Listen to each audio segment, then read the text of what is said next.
Butukobe. Yo. Uyalazi udaba futhi.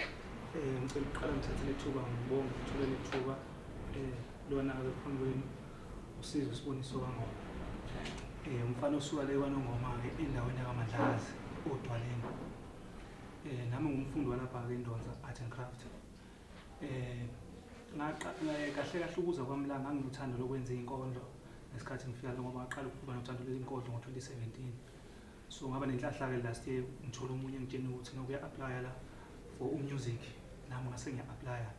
So uma sengifika la uma kwenziwa lama interview ke uthisha uMr Buthelezi la ushene but ishi yazi akwenziwa inkondlo but sizokuthatha ngibe nalokho ngenhlahla angithatha. So makhamba isikhathi lokhu sifunda ke athi yazi angitshela ukuthi ngicela ukubeka ngapha ube laba bazoshaya instrument ku bass lapho angazi lutho wona ku bass ngangingazi nakwazi ukuthi yini yona le. So if esengikhethile bona qala ngifundisa izinto ezincane ngesikhathi lokhu engifundisa sinokungixaka kancane athi yazi ngobe into engiyibona kuyo uyi-bassist inkinga yakho usayingabaza ngikubuke nje lokho nami.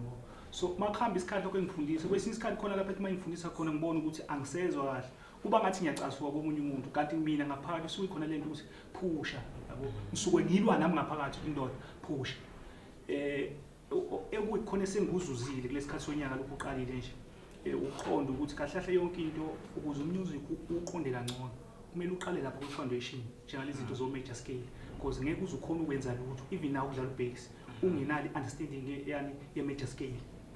So kumele ube nalo lolwazi ngokuphinde futhi ukuqhubeka kwesikhathi ngoba umuntu adense inkondlo bekuthi uzosha inkondlo uyifake just abantu beyibuka.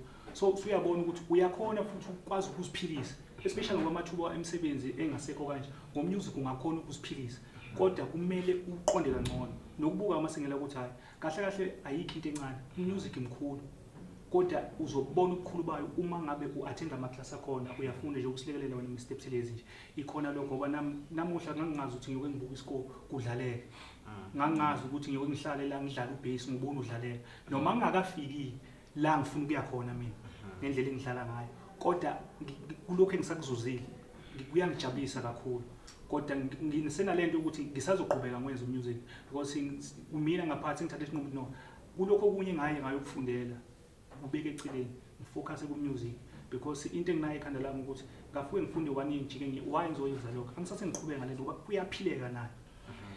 Okunye enginephupho lakhe elikhulu kakhulu mina ngisuke endaweni zasemaphandleni kakhulu emakhaya intuthuko iza kancane benginalento yokuthi kulokho esenginakho mhlambe khona indawo bese ngiyibona ukuthi ngizoyokhuleka khona ukuthi ngoba likhona italent emakhaya ukuthi indlela siyithola insiza kusebenza sokuthi ngibe nalento ukuthi ngama-weekend ngibafundisa abafethu lokho esengikufundisayo then bese kuhambeni kwesikhathi ngabe kunalento enye indawo angangayibona angahlala kwisempumalanga no zoke ngihambe ngiyovula isikole sami eMpumalanga cele nje indawo lapho ngifundise ngomusic because amathuba emisebenzi awasekho kulesikhathi samanje.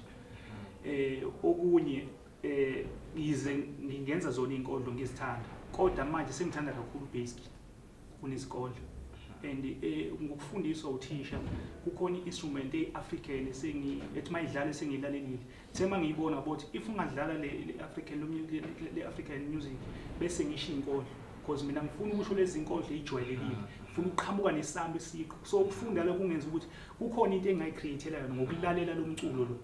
So okunye engicabanga ukuthi ngifisa ukuthi ngisizakale khona ukuthi manje indlela engidlala ngayo bass ngikwazi uku-improvise ngilalele ngenze sure ukuthi isikhathi noma ngakuthiwa ingoma isiphakathi ngikwazi ukuzwa ukuthi no isilapha manje ngowe-probation yengoma. So lokho ngizocela ukusizakala kukho kakhulu uku-improvise ubass indlela okudlala ngayo bass because nami ngifuna ukudlala because nami ngiyayibona sengidlele nje isuit yami ngiyigqokele kahle uphethe ngiyodlala endaweni eziphezulu because nami ngiyafisa ukudlala nama-legend amakhulu la e-South Africa nokuya ngaphandle nje ngidlala yona lo bass lo. So okunye ke futhi okungenza ukuthi ngithe noma ngifika la ngathi angabe ngisazijaha ukusho inkondlo because bengenayo lezi zinto lezi zo-understanda lo music ukuthi uma uwenza into ngenza imali kangaka. So manje iyo lento yenza ukuthi no awuthi ngime ujaha ukuthi ngisho inkondlo ngiye studio because anginayo le understanding ngizosholwa nje umdlalo kanti lento le iyakwazi ukuphileka. So manje futhi engicela phinde ukulekelela khona ukuthi phinde futhi ngiyafisa ukuthi ngiphinde ngizoya kuthisha ngiphinde akangichazele kabanzi ngalendlela ukuthi if usuyenzile ke inkondlo naye lemgudu futhi uphinda kumele uyihambe mina ngiyafisa uphinde ngiyitholele lutho mina ngesingami then emva kwalokho ke ngizobe sengiyaqala ngoba khona ngizishibathi kusesekhona lokho ukuthi angakafiki la ngiyakhona noma ngisithanda inkosho bengisho ukuthi uthando lami selukhulu kakhulu kubhisi so ngizocela phinde uthisha futhi uphinda ngilekelele ngithi improve uphinde futhi nescore siphinde siqale phansi futhi phinde ngidlale ngalendlela mina engifisayo ngiyomtshela no yabo mathisha sekungcono ke manje ukuthi noma ungekho eduze kwami ngikwazi ukuthi mangiyibukela kanje iyenzakala lento le sengi-applya lokhuyana owangifundisa khona kusenesikhathi kodwa nje kungilekelele kakhulu ke njengami nje umuntu osuka emakhaya kungilekelele kakhulu ukuzala and ngiyakujabulela lethuba kwanami ngeke manje ngizoqhubeka phinde ngifundele music because senginothando la kakhulu. Siyabonga. Ngobe is basically needing now more of a practical. Can the next person come? More of a practical. This is just emphasizing on what we are. We need 2 years. 1 year 6 months.